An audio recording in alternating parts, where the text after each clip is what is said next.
Group டியோட exam upcoming டேஸ்ல இருந்துச்சுன்னா கண்டிப்பா இந்த வீடியோ பாருங்க. இல்ல 4th ஆகஸ்ட் ஃபர்ஸ்ட் ஷிஃப்ட்ல சயின்ஸ் அண்ட் ஜிகே டாபிக் என்ன மாதிரி கேட்டிருக்கான்னு சொல்லிட்டு வந்து செக் பண்ணிக்கலாம். நான் ஆல்ரெடி சொல்லிட்டேன்.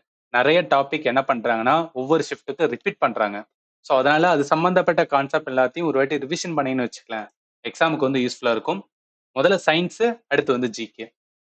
When a metallic conductor placed in a changing magnetic field or moved within the magnetic field, which of the following phenomena occur இருக்கு. அதாவது இது என்ன டாபிக் அப்படின்னு பாத்தீங்கன்னா மேக்னட்டிசம், காந்தவியல் அப்படின்னு சொல்லிட்டு நம்ம லேர்ன் பண்ணிருப்போம். அதுல இருந்து எடுத்திருக்காங்க. சிம்பிளா சொல்ல போனா அப்படியே ஃபாரடேல தான். ஃபாரடேலா அப்படின்னா உங்களுக்கு என்னன்னு தெரிஞ்சா போதும் இந்த கொஸ்டின் நீங்க ஆன்சர் பண்ணிடுவீங்க. அதாவது ஃபாரடே என்ன சொல்லுவாரு அப்படின்னு பாத்தீங்கன்னா எலக்ட்ரோ மேக்னட்டிக் இண்டக்ஷன், இஎம்எஃப் அப்படின்னு சொல்லுவார்.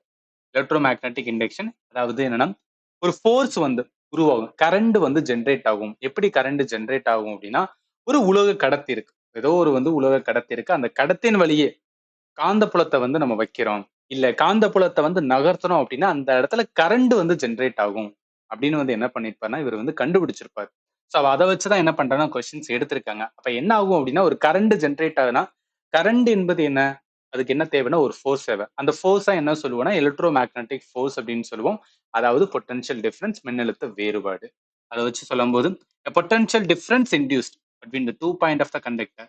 எந்த இடத்துல ஒரு மின்னழுத்த வேறுபாடு உருவாயிருச்சோ அந்த டைம் அதுல என்ன ஆகும்னா கரண்டோட ஃப்ளோ இருக்கும். கொஸ்டினுக்கு ஆன்சர் வந்து பி தான் வரும். கான்செப்ட் கிளாரிட்டி இருந்துச்சுன்னா ஈஸியா ஆன்சர் பண்ணிடலாம். சரி, எதுல வரும்னா நான் என்டையரா உங்களுக்கு பிசிக்ஸ், கெமிஸ்ட்ரி, பயாலஜிக்கான previous question series and fundamental என்டையரா நான் கம்ப்ளீட் பண்ணியிருந்தேன். இப்போ நிறைய ஸ்டூடெண்ட் எக்ஸாம் எழுதிட்டு இருக்கிற ஸ்டூடெண்ட் இல்லை எழுதி முடிச்ச ஸ்டூடெண்ட் உங்களோட ஃபீட்பேக் வந்து ஷேர் பண்ணுங்க. எதுக்காக சொல்றேன்னா நான் நிறையவே எஃபர்ட் போட்டு வந்துடுறேன்னா கிளாஸஸ் வந்து கொடுத்துட்டு இருக்கேன் ரைட்டா. நான் ஒரு எழுதிட்டு முடிச்ச ஸ்டூடெண்ட் சொல்லும் போது தான் ஓகே அந்த எந்த அளவுக்கு நம்மளுக்கோட கிளாஸஸ் வந்து எஃபெக்டிவா இருக்கு, இல்லை ஏதாவது நம்ம மாடிஃபை பண்ணணும்னு சொல்லிட்டு எனக்கு வந்து என்னன்னா நெக்ஸ்ட் பேட்ச் ஸ்டார்ட் பண்ணும்போது ரொம்பவே வந்து யூஸ்ஃபுல்லா இருக்கும். ஸோ அதனால உங்க ஃபீட்பேக் என்ன மாதிரி வந்துருன்னா என்னோட கிளாஸஸ் இருந்தது மட்டும் வந்துன்னா இந்த வீடியோட கமெண்ட்ல இல்ல வந்து வாட்ஸ்அப்ல என்ன பண்ணுங்கன்னா ஷேர் பண்ணுங்க. சரி, அடுத்து according to the law of physics work done on object depend on which are the following factor. இது என்னன்னா ஒர்க்கு, எனர்ஜி, பவர் அப்படின்னு சொல்லிட்டு ஒரு டாபிக் இருக்கு பிசிக்ஸ்ல, அதுல இருந்து எடுத்திருக்காங்க. சரி, இப்ப நம்மளுக்கு ஒர்க் டனுக்கான பேசிக்ஸ் உங்களுக்கு தெரியும். ஒரு இடத்துல ஒரு ஒர்க் நடக்குது அப்படின்னா அது பிசிக்ஸ் தியரிட்டிக்கலா எப்படி சொல்லணும், ஒரு பொருளை எவ்வளவு தூரம் தள்ளுறணும், அந்த தள்ளுறதுக்கு என்ன, ஒரு பொருள் இங்க இருந்து இவ்வளவு தூரம் போகுதுன்னா அதுக்கு முக்கியமான காரணம் ஒரு ஃபோர்ஸ் கொடுப்பேன். அந்த ஃபோர்ஸ்னால அந்த பொருள் போகுது. அப்ப அந்த இடத்துல ஒரு ஒர்க் நடந்திருக்கு, அதை நான் எப்படி சொல்லலாம், ஃபோர்ஸ் இன்ட்டு எஸ் என்பது என்ன டிஸ்பிளேஸ்மெண்ட் சொல்லுவாங்க. இப்ப நான் தள்ளுற ஃபோர்ஸ் அது டிஸ்பிளேஸ் ஆகுறதோட ஆங்கிள் இருந்துச்சுன்னா, அதோட ஆங்கிள் இருந்துச்சுன்னா அது என்ன டீட்டான்னு சொல்லுவாங்க, அது காஸ் டீட்டால சொல்லுவாங்க. இதுதான் அந்த பேசிக் ஃபார்முலா. அப்ப ஒர்க் ஆனது எதை பொறுத்தது அப்படின்னு பார்த்தா நம்ம கொடுக்குற ஃபோர்ஸ், அந்த பொருள் எவ்வளவு தூரம் வந்து நகருது, அண்ட் வந்து அதோட வந்து என்னன்னா அந்த ஆங்கிள், மூணை பொறுத்ததான். ஸோ அதனால இந்த கொஸ்டினுக்கு answer force, displacement and angle பற்றின ஆன்சர் வந்து டி. எல்லாமே கான்செப்ட். இந்த கான்செப்ட் உங்களுக்கு தெரியும் அப்படின்னா இந்த கொஸ்டின் டஃப் தான். பட் தெரிஞ்சிருந்துச்சுன்னா ரொம்பவே அல்வா மாதிரி வந்து ஒரு கொஸ்டின் தான். அடுத்து sound wave travel through the medium, what is the effect on the movement of the particles of the medium. அதாவது இது எந்த டாபிக்னா சவுண்ட் அப்படின்னு சொல்லிட்டு ஒரு டாபிக் நான் தனியாக உங்களுக்கு என்ன பண்ணிருப்பேன்னா கிளாஸ் எடுத்திருப்பேன். சவுண்ட் நம்மளுக்கு தெரியும் ரைட்டா. ஒரு சவுண்ட் வந்து ப்ரொபகேட் ஆகுதுன்னா அதுக்கு பார்ட்டிகல்ஸ்னா ஒன்றும் கிடையாது, ஆட்டம் தான், அணு தான். அணு மூலம் தான் என்ன பண்ணப்படும்னா சவுண்டோட வேவ் வந்து கடத்தப்படும். பட் அந்த இடத்துல அணுவானது மூவ் ஆகாது. பட் அந்த அணுல என்ன ஆகும்னா அந்த சவுண்ட் வேவ் வந்து கடத்தப்படும். அதனால என்ன சொல்லுவாங்கன்னா பார்ட்டிகல்ஸ் இருக்கு பாத்தீங்களா, அந்த இடத்துல பார்ட்டிகல்னா அணுக்கள், ஆட்டம்ஸ் தான். அந்த ஆட்டம் ஜஸ்ட் என்ன ஆகும்னா வைப்ரேட் ஆகும். ஸோ பேக் அண்ட் ஃபோர்த் வந்து வைப்ரேட் ஆகும். அதோட மீன் பொசிஷன் அப்படி வைப்ரேட் ஆகுதா போயிட்டு வரும். ஸோ போகும் வரும், போகும் வரும், இந்த மாதிரி வைப்ரேட் ஆகும்போது அதுல என்ன பண்ணப்படும்னு வச்சுக்கலாம், அதோட வேவ், சவுண்டோட வேவ் வந்து ஒரு இதுல இருந்து 100 ஆட்டமுக்கு கடத்தப்படும். ஸோ அதனால என்னன்னா அது ஃபார்வர்டு, நல்லா கவனிங்க, அது கம்ப்ளீட்டா என்னது பார்ட்டிகல்ஸ் வந்து கம்ப்ளீட்டா மூவ் ஆகாது, பட் வேவ் தான் என்னன்னா மூவ் ஆகும். அதனால இந்த கொஸ்டினுக்கு ஆன்சர் வந்து பி தான். நான் ரொம்ப டெப்தா உங்களுக்கு சொல்லலன்னு நினைக்காதீங்க.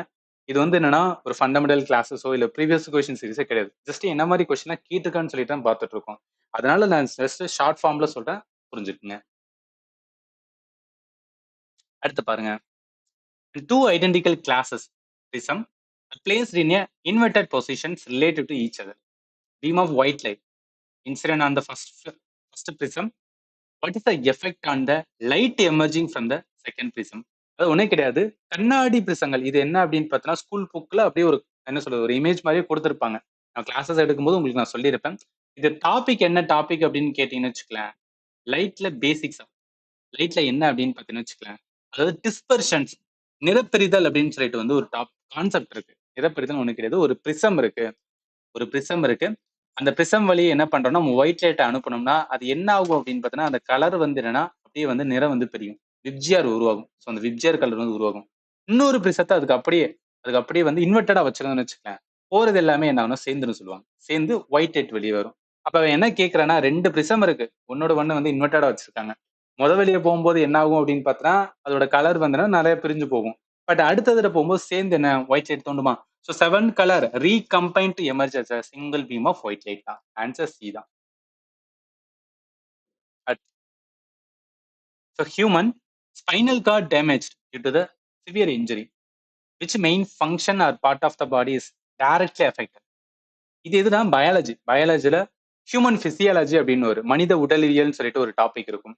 அதுலதான் என்ன பண்ணிருப்பேன்னா ஸ்பைனல் கார்டு அண்ட் வந்து நம்ம பிரெயின் சம்பந்தப்பட்ட எல்லாத்தையும் லேர்ன் பண்ணிருப்போம். ஸோ ஸ்பைனல் கார்டு ரொம்ப ரொம்ப இம்பார்ட்டன்டான ஒரு பார்ட் அப்படின்னு சொல்லுவாங்க. ஏன்னா இதுதான் என்டையர் என்ன பண்ணும் அப்படின்னு பார்த்தீங்கன்னா வச்சுக்கலாம். அதாவது நம்ம திங்க் பண்றது பிரெயின்ல இருந்து மிச்சம் ஹியூமனோட பார்ட்டுக்கு எல்லாத்துக்கும் எது கடத்துனா ஸ்பைனல் கார்டு தான் கடத்தி கொண்டு போகும். அப்ப அதுல ஒரு டேமேஜ் ஆயிடுச்சு அப்படின்னா சென்சரி ஆர் மோட்டார் ஃபங்க்ஷன் என்ன ஆகும்? எந்த இடத்துல இன்ஜுரி ஆகுதோ அது கீழ இருக்கிறது எதுவுமே என்ன ஆகாது அப்படின்னு பார்த்தீங்கன்னு வச்சுக்கோங்களேன், கம்ப்ளீட்டா வந்து ஆஃப் ஆன மாரி வந்து மாறிடும். ஏன்னா ஸ்பைனல் கார்ட் ரொம்ப ரொம்ப இம்பார்ட்டன்டான ப்ளே பண்ணும். ஆன்சர் சி தான் வரும். So if the primary function of the platelet வந்து பிரிவென்ட் த ப்ளீடிங்னா, primary function of the white blood cell WBCயோட முக்கியமான வேலை என்ன இருக்கும்? Fight the infection and protect the body. ரொம்ப ரொம்ப ஈஸியானது. அடுத்து ஸோ ஒரு ஃபார்முலா பேஸ்ட் வந்து என்ன கொஸ்டின்ஸ் வந்து எடுத்திருக்காங்க. தமிழ்ல சொல்றேன். 500 கிலோ நிறையுள்ள ஒரு பொருளை பூமியின் மேற்பரப்பிலிருந்து அதன் ஆரம்ப உயரத்தின் இருமடங்கு உயரத்திற்கு எடுத்துச் சென்றால் அதோட ஈர்ப்பு நிலை ஆற்றலில் என்ன மாற்றம் ஏற்படும்? நீங்க நல்லா புரிஞ்சுக்கணும். அவன் கேட்கிறது கிராவிடேஷனல் பொட்டன்ஷியல் எனர்ஜி ரைட்டா? ஸோ கிராவிடேஷனல் பொட்டன்ஷியல் இருக்குன்னா நமக்கு ஃபார்முலா இருக்கு. அத அப்படியே அப்ளை பண்ணிட்டு அவன் என்ன சொல்றான் அப்படின்னு பார்த்தோன்னா, ஆப்ஜெக்ட் ஆஃப் த மாஸ் எவ்வளவாம்? 500 கேஜி. அது ட்வைஸ் இட்ஸ் இனிஷியல் ஹைட் அப்படின்னு சொல்றாங்க. அப்ப ஹைட் வந்து நார்மலா இருக்கு. ஹைட் மட்டும் என்னது 2 ஹெர்ட்ஸா மாறுது. 2 ஹெர்ட்ஸா மாறும்போது அது என்ன ஆகும் அப்படின்னு கேட்கிறான். அப்ப அது பொட்டன்ஷியல் எனர்ஜி நார்மலா இருக்கிறத விட அதோட ஹைட் நம்ம இன்கிரீஸ் பண்ணோம் அப்படின்னா ஆல்மோஸ்ட் என்ன பொட்டன்ஷியல் எனர்ஜி என்ன ஆகும்னா டபுள் ஆகும். அதுதான் அந்த இடத்துல இருக்கு ரைட்டா? ஸோ அந்த கொஸ்டினுக்கு ஆன்சர் வந்து டி தான் வரும். அப்படியே அந்த ஃபார்முலால அப்ளை பண்ணோம்னா ஆன்சர் எடுத்துடலாம். Which specific part of nerve cells carry the nerve impulse away from the cell body to another neuron or muscles? இது என்ன டாபிக்னா ஹியூமனோட பிசியாலஜி இருக்கும். மனித உடலியல் இருக்கும். அதுல நியூரான் சம்பந்தப்பட்ட கம்ப்ளீட்டா என்ன பண்ணிருப்போம்னா நம்ம லேர்ன் பண்ணிருப்போம். இப்ப நியூரான் சொல்லும்போது நர்வ் செல் தான். நர்வ் செல்ல என்னென்னலாம் காம்போனன்ட்ஸ் இருக்குன்னு நம்மளுக்கு தெரியணும். ஒவ்வொரு காம்போனன்டும் ஒவ்வொரு வேலையை வந்து பார்க்கும். இப்ப ஒரு இன்ஃபர்மேஷன வந்து ஒரு நியூரான்ல இருந்து இன்னொரு நியூரானுக்கு டிரான்ஸ்மிட் ஆகும். அப்படி அத டிரான்ஸ்மிட் பண்ற பகுதி எது? இதுதான் கொஸ்டினா கேட்டிருக்காங்க. ஆக்சான். ஸோ ஆக்சான் தான் என்ன பண்ணும் அப்படின்னு பார்த்தீங்கன்னு வச்சுக்கலாம். இன்ஃபர்மேஷன ஒரு நியூரான்ல இருந்து இன்னொரு நியூரானுக்கு வந்து கடத்துறது, இல்ல செல்லுல இருந்து இன்னொரு செல்லுக்கு வந்து செல்லுல இன்னொரு செல்லோட இதுக்கு வந்து கடத்துறது எல்லாமே முக்கியமான பங்கு எது வகிக்கும்னா இந்த ஆக்சான். அடுத்து how many mole of carbon dioxide will be formed under complete combustion of 1 mole of ethanol? அதாவது என்னன்னா எத்தனால எரிக்கும் போது நம்மளுக்கு எத்தனை மோல் வந்து கார்பன் டை ஆக்சைடு கிடைக்கும்? அதான் வந்து கேட்டிருக்காங்க. அது ஒண்ணும் கிடையாது. இந்த ஈக்குவேஷன்ஸ் உங்களுக்கு தெரிஞ்சா போதும். எத்தனால எரிச்சோம் அப்படின்னா, ஸோ எத்தனால் எரிக்கிறோம் மீன்ஸ் வந்து என்னன்னா ஒண்ணும் கிடையாது. இப்ப பெட்ரோல், டீசல், பெட்ரோலியம் ப்ராடக்ட் இருக்கு பாத்தீங்களா? ஏன்னா எத்தனால் பார்ட் ஆஃப் என்னன்னா ஆல்கஹால் தான். ஸோ இப்போ ஒரு ஆல்கஹால நம்ம ஏர்னாவே என்ன அப்படின்னு பார்த்தோம்னா ஆக்ஸிஜன் இருக்கும். அதுல எரிக்கும்போது கார்பன் டை ஆக்சைடு வாட்டர் நம்மளுக்கு வந்து கிடைக்கும். ஆனா அந்த carbon dioxide 1 mole of எத்தனால எரிக்கும்போது நம்மளுக்கு 2 mole of carbon dioxide வந்து கிடைக்கும். அந்த கெமிக்கல் ஈக்குவேஷன் தெரிஞ்சா போதும். கொஸ்டின் ஆன்சர் பண்ணிடலாம். ஆப்ஷன் பி தான் வரும். அடுத்து ரூதர் ஃபோர்டோட நியூக்ளியர் மாடல் ஆஃப் ஆட்டத்தை வந்து கேட்டிருக்காங்க. ஸோ அதாவது ரூதர் ஃபோர் தான் என்ன சொல்லியிருப்பான்னா நியூக்ளியஸ் அப்படின்னு ஒண்ணு இருக்கு. அதை வந்து கண்டுபிடிச்சிருப்பாரு. சென்டர் ஆஃப் த ஆட்டம் வந்து positively charge. Centre of the atom வந்து பாசிட்டிவ் சார்ஜ். அதுதான் வந்து நியூக்ளியஸ் அப்படின்னு சொல்லலாம். நம்ம ஒரு ஆட்டம் இருக்குன்னா அதோட முக்கவாசி நியர்லி ஆல் த மாசஸ் வந்து எதுல தான் இருக்கும் அப்படின்னு பார்த்தீங்கன்னா இந்த நியூக்ளியஸ்ல தான் இருக்கும்னு சொல்லிட்டு யாரு கண்டுபிடிச்சா ரூதர் ஃபோரோட நியூக்ளியர் மாடல் ஆஃப் ஆட்டம் அப்படின்னு சொல்லிட்டு வந்து ஒவ்வொரு சயின்டிஸ்ட் ஒவ்வொரு மதமா என்ன சொல்லியிருப்பாங்கன்னா ஆட்டம் பத்தி சொல்லியிருப்பாங்க. ஒருத்தர் எலக்ட்ரான் பத்தி, ஒருத்தர் புரோட்டான் பத்தி, ஒருத்தர் வந்து நியூக்ளியர் பத்தி. ஸோ அதுல ரூதர் ஃபோர்ட் ரொம்ப ரொம்ப இம்பார்ட்டன்ட். அதனால இந்த கொஸ்டினுக்கு ஆன்சர் வந்து பி தான் வரும். அடுத்து metal hydrogen carbonate react with acid which of the following gases release. Actually இதெல்லாம் வந்து போன வருஷம் அப்படியே கேட்டிருந்தாங்க. நான் கம்ப்ளீட்டா உங்களுக்கு பிஐக்யூ சீரிஸ் எடுக்கும்போது இந்த கொஸ்டினை அப்படியே பார்த்திருந்தேன். அதே மாதிரி இது மாதிரி இந்த கொஸ்டினே வந்து 2, 3 டைம் வந்து என்ன ஆச்சுன்னா ரிப்பீட்லாம் ஆயிட்டு இருந்தது. அதாவது போன வருஷம் நடந்த 2025, 24 கேட்ட கொஸ்டின்ல கேட்டிருந்தாங்க. ஸோ தயவுசெய்து என்ன பண்ணுங்கன்னா ரிவிஷன் பண்ணுங்க. ஒரு ஆசிட் இருக்கு, நல்லா கவனிங்க. ஒரு ஆசிட் ஒரு கார்பனேட்டுடன் ரியாக்ட் ஆச்சுன்னா அது எந்த கார்பனேட் வேணா இருக்கலாம். இந்த இடத்துல ஹைட்ரஜன் கார்பனேட் அப்படின்னு சொல்றாங்க. ரியாக்ட் ஆச்சுன்னா நம்மளுக்கு என்ன கிடைக்கும்னா CO2. So carbon dioxide வந்து கேஸா வந்து ப்ரொடியூஸ் ஆகும். நார்மலா வந்து ஒரு ஆசிட் இருக்கு, ஒரு கார்பனேட் இருந்துச்சுன்னா என்ன ஆகும் அப்படின்னு பார்த்தீங்கன்னு வச்சுக்கலாம். ஒரு சால்ட், ஒரு வாட்டர், ஒரு கார்பன் டை ஆக்சைடு வந்து ப்ரொடியூஸ் ஆகும். ஸோ அதனால இந்த கொஸ்டினுக்கு ஆன்சர் வந்து சி தான். இது வந்து ரிப்பீட்டடா கேட்கிற வந்து ஒரு டாபிக். ரொம்ப ரொம்ப வந்து ஈஸியானதான் ஒன்ஸ் நீங்க வந்து லேர்ன் பண்ணியிருந்தா. அடுத்து எந்த specific structure responsible for preventing the back flow of blood in human circulatory system. இதுவும் மனித உடலியலோட டாபிக் தான். ஹியூமனோட சர்க்குலேட்டரி சிஸ்டத்துல அந்த பிளட் வந்து பேக் ஃப்ளோ ஆகாம எது தடுக்கும் அப்படின்னு பார்த்தா வால்ஸ் தான் தடுக்கும். ஸோ வால்ஸ் தான் என்ன பண்ணும் அப்படின்னு பார்த்தோன்னா ஒன்லி ஒன் டைரக்ஷன் மூலம் தான் என்ன பண்ணா பிளட் வந்து ஃப்ளோ பண்ணும். டூ டைரக்ஷன் அப்படின்னு வந்து போக விடாது. எதுனா அந்த வால்ஸ். அடுத்து according to the law of physics which two essential condition are mandatory to complete the express அதாவது to completely express the displacement. இப்ப scalar quantity vector quantity unit and மெஷர்மெண்ட்ல நம்ம லேர்ன் பண்ணியிருந்தோம். ஸோ யூனிட் அண்ட் மெஷர்மெண்ட்ல scalar quantity vector quantity என்னன்னு தெரிஞ்சிருந்துச்சு அந்த question easy தான். ஏன்னா டிஸ்பிளேஸ்மெண்ட் என்ன அப்படின்னு சொல்லுவாங்கன்னு வச்சுக்கலாம் வெக்டர் குவாண்டிட்டின்னு சொல்லுவாங்க. ஏன்னா இதுல மேக்னிடியூட் அண்ட் டைரக்ஷன் இருக்கு. டிஸ்பிளேஸ்மெண்ட் அப்படின்னாவே அதுல என்ன இருக்கணும்னா எந்த திசை நோக்கி அப்படின்னு வந்து ஒரு கேள்வி வரும். அதனால என்ன அப்படின்னு பார்த்தீங்கன்னா இந்த கொஸ்டினுக்கு answer magnitude and direction option B தான். ஸோ அடுத்து லைட்ல வந்து என்னன்னா லென்ஸ் ரிலேட்டடா அதாவது ஒரு convex lens as a focal length வந்து 15 சென்டிமீட்டர். ஒரு ஆப்ஜெக்ட் என்ன பண்றாங்க அப்படின்னா at distance of 25 centimetre in front of a lens real image form ஆகுதான். வாட் வில் பி த இமேஜோட distance and magnification produced by the lens respectively. ரெண்டுக்கும் formula இருக்கு. அதாவது நான் என்ன அப்படின்னு பார்த்தீங்கன்னு வச்சுக்கலாம் நம்மளுக்கு மேக்னிஃபிகேஷன் கேட்டிருக்காங்க. So magnification formula M is equal to V by U. So இந்த யூ இருக்கு பார்த்தீங்கன்னா இது எதோட தான் ஆப்ஜெக்டோட டிஸ்டன்ஸ். வி இருக்கு பாத்தீங்களா இது வந்து இமேஜோட டிஸ்டன்ஸ். இது ரெண்டையும் கண்டுபிடிக்கணும் ரைட்டா. இப்ப அவன் ஆப்ஜெக்டோட டிஸ்டன்ஸ் வந்து நம்மளுக்கு கொடுத்துட்டான். அதை என்ன பண்ணணும்னா டைரக்டா எடுத்துக்கணும். பட் டைரக்டா எடுக்கல லென்ஸோட வந்து என்ன இருக்குன்னா சைன் கன்வென்ஷன் இருக்கு. கான்வெக்ஸ் அப்படின்னு பார்த்தீங்கன்னா ஸோ கான்வெக்ஸ் இருக்கும்போது என்ன ஆகும்னா அந்த இமேஜோட டிஸ்டன்ஸ் சாரி ஆப்ஜெக்டோட டிஸ்டன்ஸ் வந்து நம்ம மைனஸ்ல எடுக்கணும். ஆல்வேஸ் வந்து ஃபோக்கல் லென்த் எப்போதும் பாசிட்டிவ்ல தான் எடுக்கணும். இது வந்து ஒரு சைன் கன்வென்ஷன். இது நீங்க லேர்ன் பண்ணியிருந்தா மட்டும்தான் நான் சொல்றது உங்களுக்கு கனெக்ட் ஆகும். சரி இப்போ என்ன பண்ணணும் அப்படின்னு பார்த்தீங்கன்னு வச்சுக்கலாம் நம்மளுக்கு யூ இருக்கு வேல்யூ. யூ வந்து -25 சென்டிமீட்டர் இருக்கு. வி கண்டுபிடிக்கணும் ரைட்டா.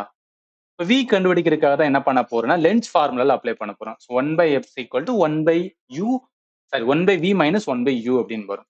இதுல இருக்கிற வேல்யூ கரெக்டா நம்ம அப்ளை பண்ணணும்னு வச்சுக்கலாம். எதை எடுத்துலாம்னா வி எடுத்துடலாம். ஸோ வியை வச்சு என்ன கண்டுபிடிச்சலாம் மேக்னிஃபிகேஷன் கண்டுபிடிச்சலாம். இந்த ரெண்டு ஃபார்முலா உங்களுக்கு தெரிஞ்சிருந்தா போதும் இந்த கொஸ்டின் ஆன்சர் பண்ணலாம். அண்ட் சைன் கன்வென்ஷன் ரொம்ப ரொம்ப இம்பார்ட்டன்ட் அது தெரியணும். கான்வெக்ஸ் லென்ஸ்ல ஒரு ஆப்ஜெக்டட் டிஸ்டன்ஸ் பிளஸ்ல வருமா மைனஸ்ல வருமான்னு உங்களுக்கு தெரியணும். ஃபோக்கல் லென்த் ஆல்வேஸ் என்னன்னா பாசிட்டிவ்ல வரும். அதனால பாசிட்டிவ் பிளஸ் வந்து 15 சென்டிமீட்டர்னு எடுத்திருக்கோம். அடுத்து in human body in human blood circulatory system transport flow of oxygen absorbed from the lung to all cell the body primarily carried by which one of the following. அதாவது என்ன இருக்குன்னா ஆக்சிஜனை எது வந்து டிரான்ஸ்போர்ட் பண்ணும் நல்லா கவனிங்களேன். இது ஆர்பிசி தான். ஏன்னா ஆர்பிசில இருக்க ஹீமோகுளோபின் இதான் என்ன பண்ணணும் ஆக்சிஜனை வந்து கம்பைன் பண்ணி என்ன பண்ணும்னா கடத்தி கொண்டு போகும். அதாவது இந்த கொஸ்டினுக்கு ஆன்சர் வந்து ஆப்ஷன் பி தான். இதுல ஈஸியானதுதான். அடுத்த சஸ்பென்ஷன்ஸ் வந்து என்ன டைப் ஆஃப் மிக்சர் அப்படின்னு கேட்குறாங்க. சஸ்பெண்ட் ஆகிருக்கு அப்படின்னு சொன்னாவே பெஸ்ட் எக்ஸாம்பிள் என்ன சொல்லலாம் அப்படின்னு பார்த்தீங்கன்னா சாண்ட் அண்ட் வாட்டர். அதாவது ஒன்றும் கிடையாது. ஒரு நீர்ல மணல் இருக்குன்னு வச்சுக்கலாம். அதுல இருக்கிற என்ன அந்த அசுத்தங்க எல்லாமே கீழே போய் படிஞ்சிடும். அதனால சஸ்பெண்ட் ஆகுதா அதுதான் பெஸ்ட் எக்ஸாம்பிள் ஆஃப் என்ன சொல்லுவாங்க அப்படின்னு பார்த்தீங்கன்னு வச்சுக்கலாம். இந்த கலவை அதாவது என்னன்னா சஸ்பென்ஷனுக்கான எடுத்துக்காட்டு. இது வந்து ஸ்கூல் புக்கில் அப்படியே டைரக்டாவே கொடுத்துருப்பாங்க. அதனால இந்த கொஸ்டினுக்கு ஆன்சர் என்ன வரும்னா சீதா வரும். அடுத்து which one of the following device convert the electrical energy into the mechanical energy. ஒரு எலக்ட்ரிக்கல் எனர்ஜியை மெக்கானிக்கல் எனர்ஜி எது கன்வெர்ட் பண்ணோம்? Electric motor. Electric motor. நம்ம வீட்ல வந்து ஒரு மோட்டர் இருக்கா? சுவிட்ச போடுவோம். எலக்ட்ரிக்கல் எனர்ஜி என்ன பண்ணுது? அந்த மோட்டர சுத்த வைக்கிறது. சுத்த வைக்கிற மூலம் என்ன பண்ணும் அப்படின்னு பார்த்தா, தண்ணிய வந்து மேல கொண்டு வரும். ஸோ அதனால என்ன? எலக்ட்ரிக் மோட்டார் தான் எலக்ட்ரிக்கல் எனர்ஜிய மெக்கானிக்கல் எனர்ஜியா என்ன பண்ணா கன்வெர்ட் பண்ணக்கூடியது ஆப்ஷன். அதனால இந்த கொஸ்டினுக்கு ஆன்சர் வந்து டி தான் வரும். ஸோ இதுக்கப்புறம் என்ன கரண்ட் அஃபேர் பார்க்கலாம். So Pradhan Mantri Surya Ghar முஃப்த் Bijli Yojana launched by the Prime Minister Narendra Modi directly contribute to achieving which is sustainable development goal. அதாவது முதல்ல இந்த ஸ்கீம் எது சம்பந்தப்பட்டது அப்படின்னு உங்களுக்கு தெரியணும். சோலார் சம்பந்தப்பட்டது. சோலார் வரும்போது அஃபோர்டபுள் அண்ட் கிளீன் எனர்ஜி. இதுல எஸ்டிஜி சஸ்டைனபிள் டெவலப்மெண்ட் கோல் வந்து மொத்தம் எத்தனை கோல் இருக்கு? அதுல இந்த கோல் எது சம்பந்தப்பட்டு வரும்? அது தெரிஞ்சா போதும். உங்களால என்ன பண்ண முடியுமா? ஈஸியா வந்து அண்டர்ஸ்டாண்ட் பண்ணிட்டு ஆன்சர் பண்ண முடியும். ஆப்ஷன் சி தான் வரும். இந்த ஸ்கீம் மட்டும் எது சம்பந்தப்பட்டதுன்னு தெரிஞ்சா போதும். அதை வச்சு கூட நீங்க என்ன பண்ணலாம்னா கனெக்ட் பண்ணி ஆன்சர் பண்ணிடலாம்.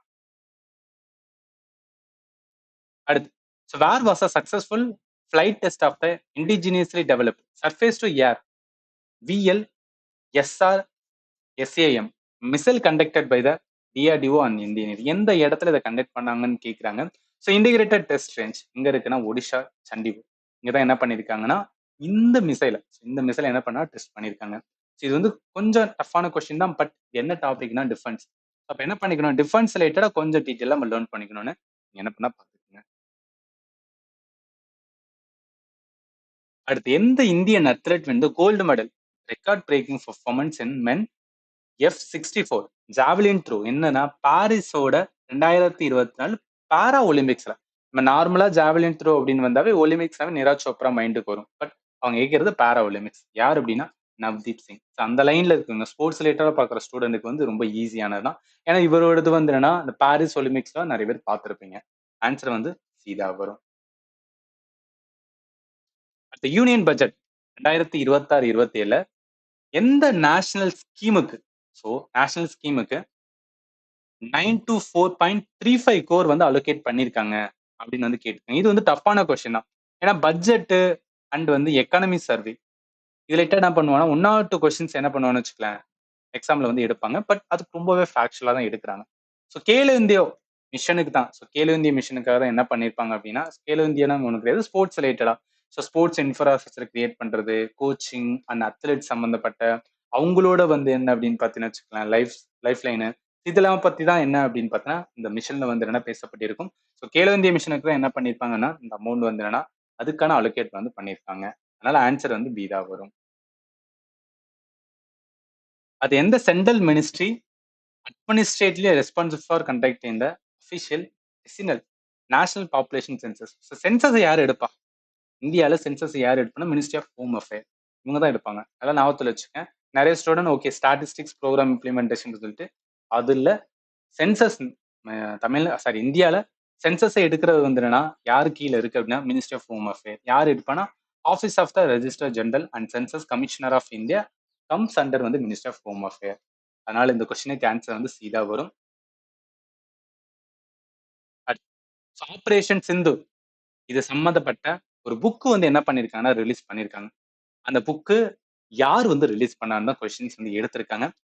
Rajnath Singh. So defence minister தான் என்ன பண்ணிருப்பானா மே மாசம். ஸோ நீங்க கரண்ட் அஃபேர் எந்த மாசம் கூட பாத்துக்கலாம். நான் ஆல்ரெடி சொல்லியிருந்த ஸ்டூடெண்ட்டை ஜனவரியில இருந்து ஜூன் 2026 கரண்ட் அஃபேர் டெப்தா படிங்க. அதுலதான் அதிகமான கொஸ்டின்ஸ் என்ன பண்றேன்னா கேட்கறாங்க.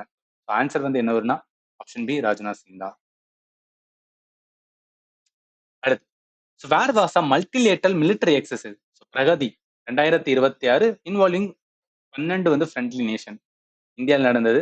இந்தியா கண்டக்ட் பண்ணுச்சு. அது எங்க நடந்தது அப்படின்னு வந்து கேட்டிருக்காங்க. ஸோ இந்தியா தெரியும். பட் அது எங்கன்னா மேகாலயா. உம்ரோய் மேகாலயால தான் என்ன பண்ணிருக்காங்கன்னா நடத்திருக்காங்க. இது கரண்ட் அஃபேர் நான் உங்களுக்கு கம்ப்ளீட்டா ஜனவரி மாசத்துல இருந்து ஜூன் வரைக்கும் என்ன பண்ணிதுன்னா மந்த்லி கரண்ட் அஃபேர் அதோட டெஸ்ட் வந்து நான் ப்ரொவைட் பண்ணிருந்தேன். ஸோ அதுல தான் வந்து நான் இருக்கிறது தான் சோர்ஸ் தான் அந்த இடத்துல கொடுத்துருக்கேன். அது ஜூன் 2026 எந்த ஃபேமஸான பேர்ட் சென்ச்சுரி உத்தரப்பிரதேஷ் டெசினேட்டட் தான் இந்தியாவோட 100வது Ramsar side. எந்தனா Jayaprakash நாராயணோட bird century. அது எங்க இருக்கு அப்படின்னா உத்தரப்பிரதேசம் இருக்கு. இதுக்கும் நான் உங்களுக்கு ரீச் பண்ணியிருக்கேன். Jayaprakash Narayanan bird sanctuary officially designated இந்தியாவோட 100வது ராம்சார் சைட். ஸோ கொஸ்டினுக்கு ஆன்சர் சி தான் வரும். அடுத்து, எந்த rocket launch vehicles was used to launch the joint NASA and இஸ்ரோவோட எர்த் அப்சர்வேஷன் சேட்டலைட் நிசார்? ஸோ நிசாருக்கு எதை யூஸ் பண்ணிருப்பாங்க? GSLV F-16 தான் வந்து யூஸ் பண்ணிருப்பாங்க. மார்க் 2. அடுத்து, சக்தி இந்த பயோஃபார்மா சக்தி இனிஷியேட்டிவ், அதாவது யூனியன் பட்ஜெட்ல ஒரு புதுசா இனிஷியேட்டிவ் வந்து ஸ்டார்ட் பண்ணாங்க. அதோட ஃபுல் ஃபார்ம் என்ன அப்படின்னு வந்து கேட்டிருக்காங்க. எது சம்பந்தப்பட்டதுன்னா பார்மசூட்டிக்கல் சம்பந்தப்பட்டது. எது வரும் அப்படின்னா strategy for health care advancement through the knowledge technology and innovation. இதுதான் full form of Shakti. Answer வந்து என்னன்னா வீரா வரும். அடுத்து, ஸோ எந்த பிளேயர் இந்த டைட்டில் ஆஃப் லாரஸோட world sportsman of the year award 2026? Actually இதுக்கு முன்னாடி நடந்த ஷிஃப்ட்ல sports woman of the year award வந்து கேட்டிருந்தாங்க. இதுல ஸ்போர்ட்ஸ் மேனை வந்து கேட்டிருக்காங்க. யார் வருவானா? So Carlos Alcaraz. இவர் வந்து ஃபேமஸான டென்னிஸ் பிளேயர். இவர் தான் வந்து கேட்டிருக்காங்க. அடுத்து, ஸோ எந்த highest honour conferred upon the prime minister Narendra Modi by the government of Sweden during his the official visit in May மாசம் 2026? ஸ்வீடனுக்கு போகும்போது அவங்க என்ன கொடுத்துருப்பாங்கன்னா royal order of the polar star commander grand cross. Actually ஒரு ஃபாரின் நேஷனுக்கு கொடுக்குற ஒரு ஹையஸ்ட் அவார்டு இதுதான். இது என்ன பண்ணிருப்பாங்கன்னா நார்வே வந்து ஒரு பிரைம் மினிஸ்டர் நரேந்திர மோடிக்கு கொடுத்துருப்பாங்க. ஆன்சர் பி தான் வரும்.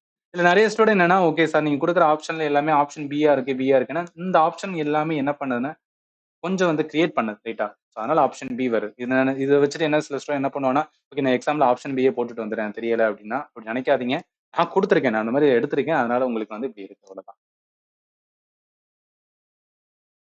அடுத்து, which Indian state celebrated 12th formation day on June 2, 2026? யாருன்னா தெலுங்கானா. தெலுங்கானா 2014 என்ன பண்ணிருப்பாங்க? ஸோ 2 ஜூன் 2014 வந்து தெலுங்கானா ஒரு நியூ ஸ்டேட்டா வந்து ஃபார்ம் ஆயிருக்கும், 29வது ஸ்டேட்டா. ஸோ அதனால என்ன பண்ணிருப்பாங்கன்னா இது வந்து 12th ஃபார்மேஷன் டேவா என்ன பண்ணிருக்காங்கன்னா செலிப்ரேட் பண்ணிருக்காங்க. அப்போ 12 வருஷம் தான் ஆயிருக்கு ரைட்டா. 2026ல இருந்து ஒரு 12 வருஷம் பின்னாடி போனீங்கன்னா என்ன ஒரு 2014 வரும் ரைட்டா. அப்ப அந்த 2014 எது உருவாச்சு அப்படின்னு சொல்லி என்ன பண்ணிக்கலாம்னா நீங்க பேக்வேர்ட்ல கனெக்ட் பண்ணி கூட உங்களால ஆன்சர் பண்ண முடியும். ஆன்சர் இதா வரும். ஸோ அவ்வளோ கொஸ்டின் தான் வந்து கிடைச்சது. இது வந்து நான் என்டையரா உங்களுக்கு கரண்ட் அஃபேர் அண்ட் சயின்ஸ் வந்து கம்ப்ளீட்டா நான் கைட் பண்ணியிருந்தேன்.